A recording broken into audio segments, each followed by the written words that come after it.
大家好，今天是2023年1月12号，现在是今年的刚刚开始的阶段啊。那么很多人呢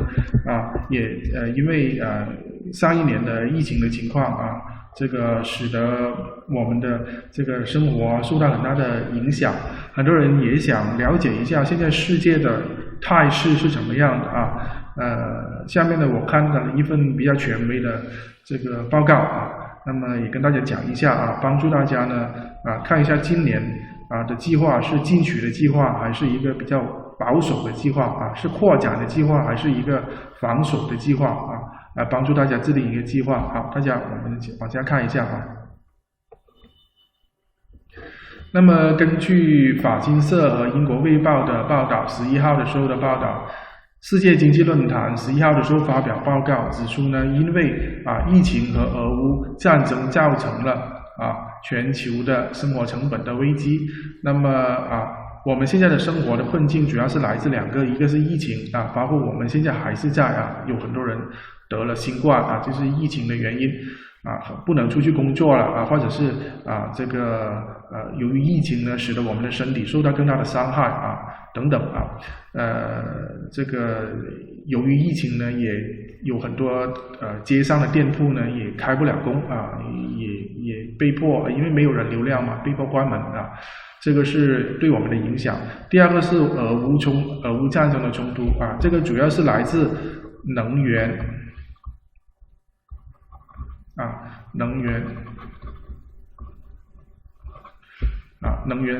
这个上涨了在欧洲来说，他们的能源是上涨了10倍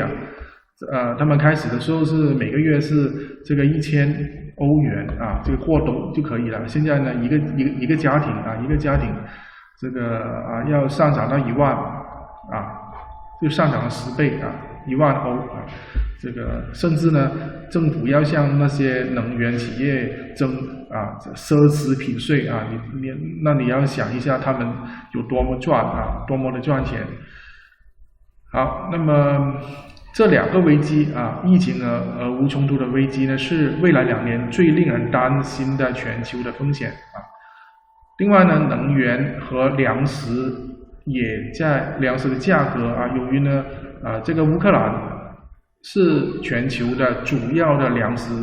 这个小麦第3，然后是也有很多的这个粮食是来自乌克兰的。那么由于战争呢不能出口，所以呢粮食也上涨了这使我们的这个生活成本上升了，那么使得全球的这个贫困的人更多了那么也影响到一个气候的危机比如说这个由于炸弹由于有可能有核弹等等这些都是威胁有可能的打下去有可能的对气候的影响。那么根据这个法新社和卫报的报道呢，经济论坛为下周在瑞士达沃斯召开的年度会议准备了这份全球风险报告现在是提前透露了。那先给这些专家看一下指出呢，对全球1200名专家、决策者和商界的领袖所做的调查显示对他们进行了访问。那么新冠的疫情以及呢俄罗斯在乌克兰战争造成了全球生活成本的危机是对我们生活影响最大的危机到这个危机呢他们会估计是到2025年。为什么到2025呢？这是3年后的事情了一个人呢，我记得马云讲过一句话，一个人能够看3-2年的事已经很厉害这个能够干10年那不是常人，那是神仙那么最大的这是短期最大的风险。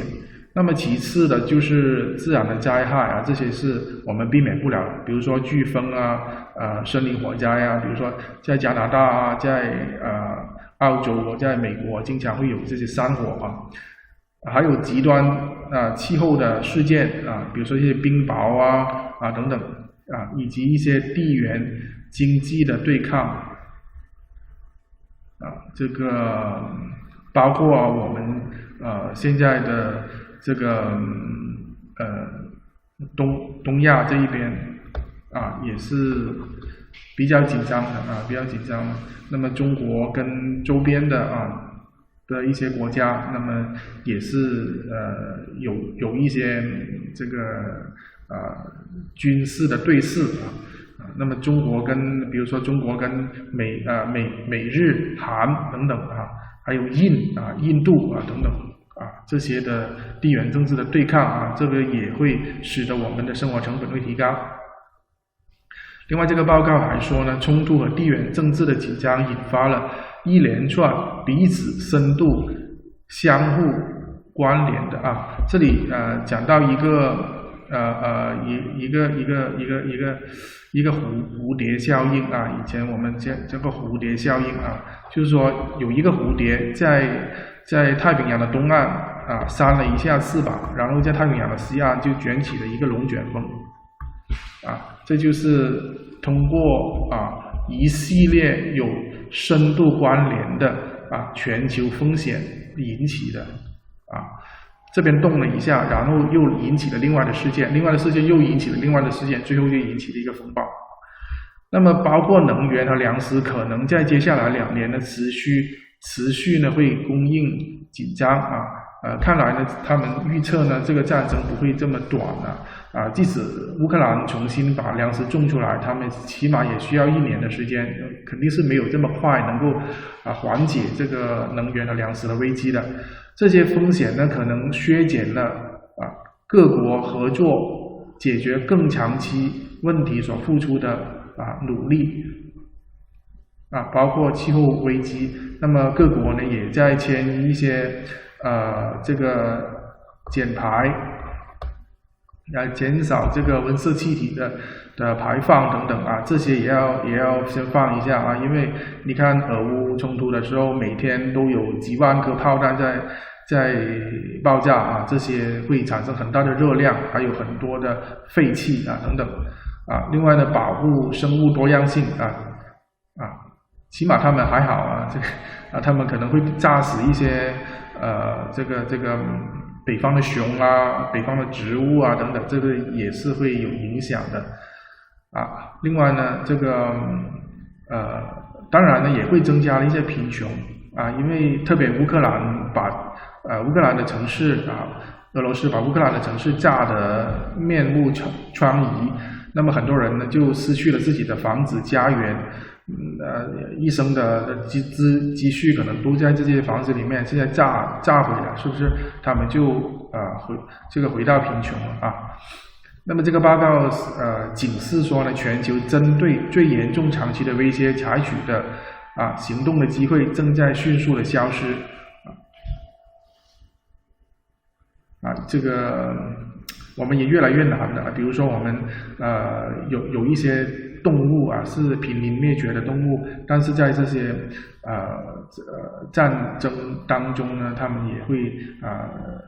被炸死了，然后他们就回不来了，这些物种就真的就消失了那么这个报告呢呼吁大家呢在风险的临界点前面呢协调一致集体行动希望大家通过达沃斯这么一个会议，大家坐下来这个多点去做一些建设性的事情，少去做一些破坏的事情、打仗的事情不要摧毁其他事，摧毁要建设这是他们的倡议我们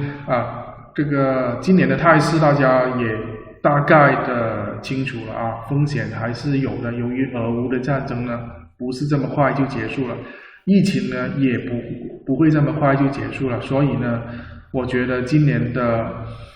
这个计划还是要偏保守一点我们看一下过2-3年如果这个战争停下来还有这个疫情缓和下来，那么这个时候才是我们的机会欢迎大家就刚才我讲的这个今年的态势的问题呢在留言区留言，也欢迎大家订阅关注我的频道啊。这次就讲到这里，好，下次更精彩。